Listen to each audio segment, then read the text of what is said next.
If you're close to or already in retirement, you're probably thinking about your budget. We don't like that word. We call it a spending plan. But better than that, do you have a fun fund?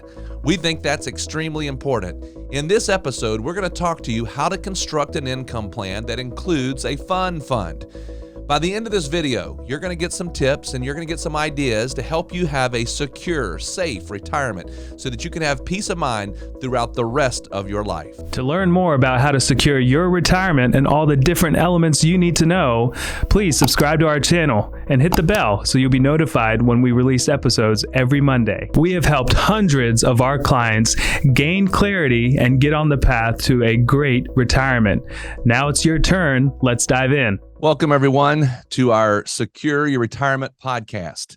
Today, we have a fun topic, and that is what it means to have a fun fund in retirement. So I'm saying fun, F-U-N, fund, F-U-N-D, in retirement.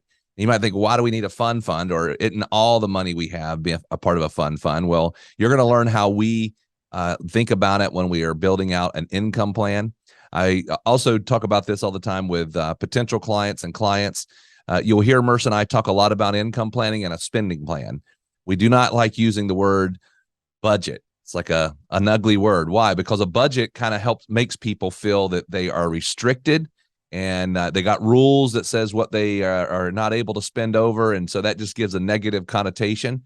But a spending plan has a whole different feel to it, because in a spending plan, it says, hey, what can I spend? Here's my plan for spending. And so it feels much more free, if you want to say it. But there are some different layers of how we build out a spending plan. And it has really three major categories. And so, Merce, can you kind of walk us through the three major categories? And then we'll just kind of talk a little bit about what each of those mean.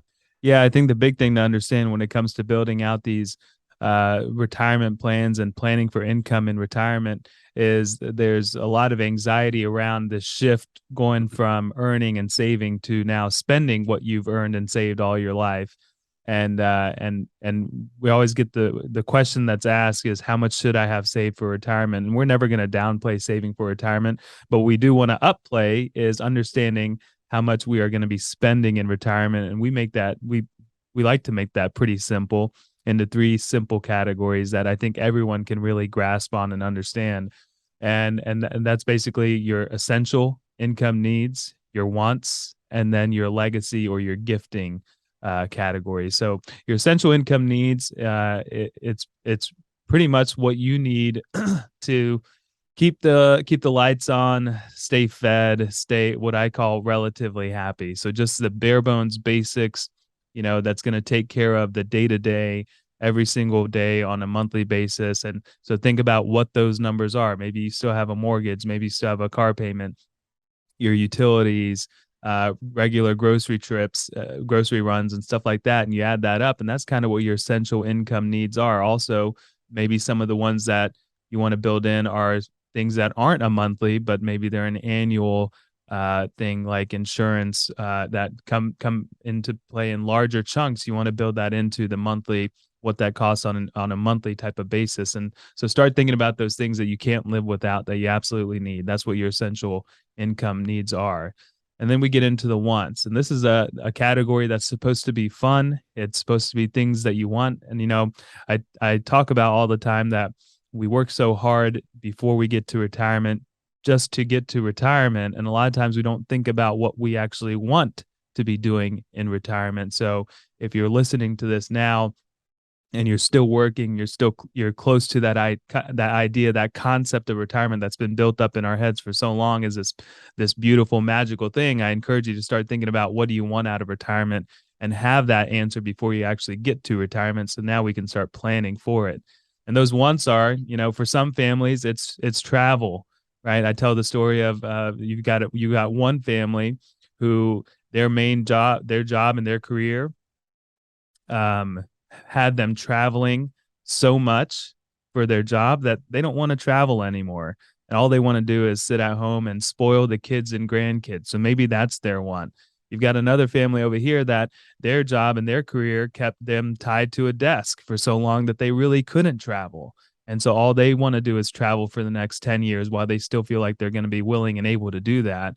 Then you have families that want to do something completely different. Maybe it's buying a second home, or maybe it's having a membership to, say, a golf membership that they didn't have time for while they were working. Whatever it is, we want you to think about it and dream it out and understand what the cost of that is. Not just think about, hey, I want to do this. Try to understand what is that going to be on a regular basis, so that we can build it into some type of monthly spending plan.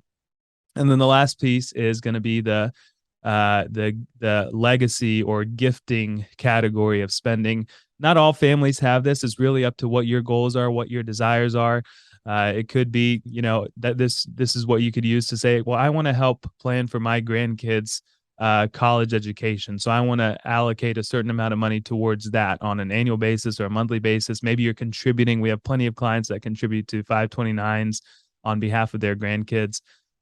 Maybe you just want to give money away to charity on a monthly or an annual basis. So whatever that is, just be thinking about that, and so that we can allocate it in. So we take those three together: essential income needs, wants, and then legacy and gifting. We take those three categories together, and they work really well together to create a spending plan for retirement. All right. So the way this would normally work in a situation where we were sitting with somebody, we use a program that is analyzing our retirement spending. We go through every layer that Merce just talked about. So we have all that laid out. Typically, what we will do on the spending part of the plan, that's the essential needs for sure, we are going to put inflation on that. Inflation's a big topic. When it comes to the wants, most of the time we're going to put inflation on the wants, because the wants are I'm going to say it this way, your basic wants. Okay. So a person says, hey, I want to be able to know that I could travel to go see the grandkids, or I want to go on vacation. But these are not elaborate vacations. These are just your normal, I'd like to go places. It's your normal, I'm going to have to replace the car every 5-10 years. It's the normal, I've got to fix an air conditioner kind of thing. That's in my wants. And those are the things that I'm going to have there. So we usually will inflate that. The legacy is kind of more of a plan of like, maybe I've got an annual amount, so we necessarily don't have to inflate that part. But we'll lay all that out many times, and we'll be sitting there with a family, and they'll look at it, and we'll start talking about their goals and what they really want to accomplish. And usually there are a couple of bigger items that are on the bucket list, if you want to call it, or even the wish list. And that might be a bigger trip. Maybe it's a big European trip, or it's a big cruise. We had a family that came to us and said, we've got this goal that we want to take our entire family on a cruise. And that was a pretty big bill, because they wanted to pay for it all. So they were taking the kids and the grandkids, and everybody was going to go on this cruise together. But they wanted to do this as grandparents. We've had folks come to us and say, hey, I need to upgrade the kitchen. And if you've ever looked at upgrading a kitchen or a bathroom, that's no small thing. That's usually a big budget item. And so Merce and I, in just doing this for many years, we came up with this next column called the fun fund. Fun just means it's extra. I don't have to have it to survive. I've already got my essential. I've already got my wants. All those things are in place. But what would it look like? And we do a lot of what ifs. What would it look like if we did go on a vacation, maybe on average every other year, that was a bigger vacation? Maybe it was a $25,000, $30,000 vacation. Or I've got a kitchen or a couple of upgrades I want to do in the house, and let's say the average on that's going to run for the next 10 years. I'm going to spend maybe $5,000 to $10,000 a year doing upgrades on the house. So what we'll do on that many times is we'll say, let's just put together a fun fund, and we're going to run it for 10 years. Now, the impact of that is very different than if I say I'm going to spend this much money for the rest of my life. Because if a person's retiring at 65 and we're running their retirement to 90, 95, that's a 25, 30-year plan. And if I say I'm going to inflate and build an income plan in that has that extra layer in, that's going to be huge on the plan. But the second part of that is we've done this for a long time. And what we found is that most people who retire, first 5 to 10 years, they do a lot more. They kind of want to accomplish those things that they've been too busy working to do, and they just want to knock them out. And it's just exciting. They've got all this extra time that they fill up, by the way, because everybody tells us, and by the way, I'm very busy. I don't know how I ever could working because I'm so busy.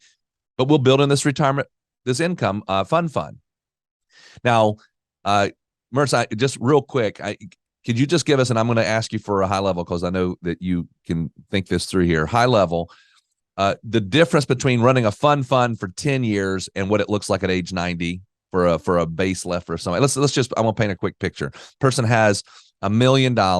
They've got a normal spending plan, but they're going to spend an extra $1,000 a month for the first 10 years of their retirement. Kind of the scenario A, the fund, or that extra income's there for the whole 30 years, or it's just there for 10, just so people can visualize the difference. Yeah, it's a big difference. And the big part about it is spending for 30 years can have a huge impact on a retirement plan. And so so the family's got $1 million and we have just kind of a fund that is built in for 10 years, that's going to have a significant impact versus if we were taking it and running it out for the entire time. And I'm talking a couple $100,000 of impact. And so it could be that they start off with $1 million and they say, we just want to spend our fund for as long, we want to run it out as long as life will allow us to run it out. It could be that they end up with, $300,000-$400,000 left by the time that they reach age 90 or less. And then so we would talk to them and say, what is in this fund? What are we actually trying to achieve here? And is it realistic? And we always go back to, the clients that we work with, the averages, the normal things that we see. So we'll ask, is it realistic that you see yourself traveling at this rate? We're not saying stop traveling, but we're saying at this rate into your early 80s, mid 80s, early 90s even.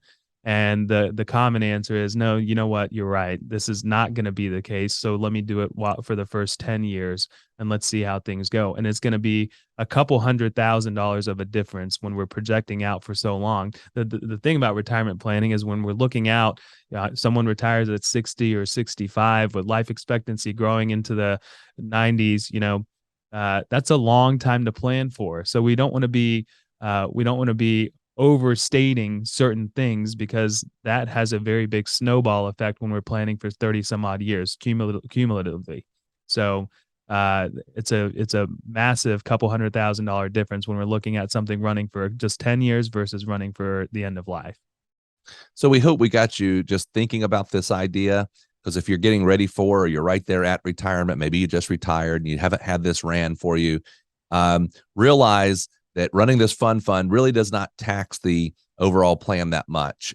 Typically, it let people go, wow, that's amazing. That's exactly what I wanted, exactly what Merce just said. So if you're listening to this and you think, I would like to see my fund, we're glad to be able to help you think that through.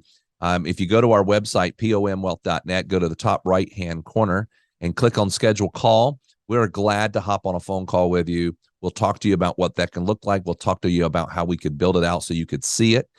We build these plans out so we could just email it to you if that's the way you would like to have it, and we can make little tweaks here or there. So if you would like to do that, take advantage of it. If you've somebody who's already got one of those plans with us and you'd just like to see it tweaked now, feel free to let us know and we'd be glad to tweak it for you as well. We hope you have a great week. We'll talk to you again next Monday. We hope this video has given you some confidence and clarity as you plan for a worry-free life in retirement. But what else do you need? We have created a complimentary video course called 3 Keys to Secure Your Retirement. This video walks you through step by step what you need to do to get ready for retirement. You can also check out our podcast called Secure Your Retirement. You can subscribe below. For more retirement tips, check out these videos. Also, if you find them valuable, please subscribe to our YouTube channel and give us a like.